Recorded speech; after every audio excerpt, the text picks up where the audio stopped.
વાત કરીએ મહીસાગરના સંતરામપુરમાં મુશળધાર વરસાદ વરસ્યો છે। સંતરામપુરના નીચાણવાળા વિસ્તારોમાં પણ પાણી ભરાઈ ગયા છે। ગોધરા ભાગોળ બસ સ્ટેશન સહિતના વિસ્તારમાં પાણી ભરાઈ ગયા છે। તો સંતરામપુરમાં બપોર બાદ ગાજવીજ સાથે વરસાદનું આગમન થયું હતું। સંતરામપુરમાં ભારે વરસાદને કારણે અનેક વિસ્તારો જળમગ્ન બન્યા છે। રસ્તા પરથી જાણે કે નદીઓ વહેતી થઈ હોય તેવી રીતે વરસાદી પાણી વહી રહ્યા છે। સંતરામપુરના નીચાણવાળા વિસ્તારોમાં પાણી ભરાઈ ગયા છે। ગોધરા ભાગોળ બસ સ્ટેશન સહિતના વિસ્તારો જળમગ્ન બન્યા છે।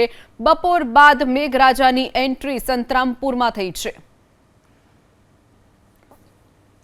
વાત કરીએ મહીસાગરના સંતરામપુરમાં મુશળધાર વરસાદ વરસ્યો છે। સંતરામપુરના નીચાણવાળા વિસ્તારોમાં પણ પાણી ભરાઈ ગયા છે। ગોધરા ભાગોળ બસ સ્ટેશન સહિતના વિસ્તારમાં પાણી ભરાઈ ગયા છે। તો સંતરામપુરમાં બપોર બાદ ગાજવીજ સાથે વરસાદનું આગમન થયું હતું। સંતરામપુરમાં ભારે વરસાદને કારણે અનેક વિસ્તારો જળમગ્ન બન્યા છે।